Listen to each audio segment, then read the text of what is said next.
Здравейте! Представям ви целодневна екскурзия до Венеция. Тя се провежда на български език и е част от портфолиото на ABAX по програма Почивка в Римини. Целият град е една уникална забележителност, която се струва да бъде посетена. Не случайно наричат Венеция кралицата на Адриатика. Истински шедьовър на архитектурата, който макар и трудно бива запазен и до днес. По време на пешеходната разходка виждаме площад Сан Марко, камбанарията или Венецианската кула, двореца на Дожите, мостът на въздишките, моста Риалто и разбира се Канале Гранде. Наполеон нарича площад Сан Марко салонът на Европа.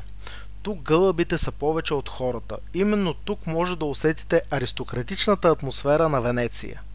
Канале Гранде е най-големият канал в Венеция. Основен коридор за преминаване през града, той е и основна забележителност. Мостът Риалто е красив и емблематичен. Построен е в периода от 1588 до 1591 година. Бил е единственият начин за прекосяване над Канале Гранде преди мостът Академия. Дворецът на Дожите е фантастична сграда, която в миналото е била резиденция на управниците на Венецианската република. Определено е едно от най-важните здания в града. Мостът на въздишките е закрит мост и е направен от бял варовик.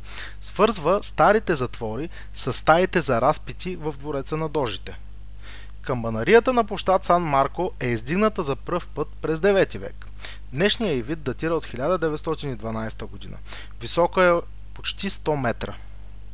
Посетете Венеция с ABAX, вашият надежден и лоялен партньор.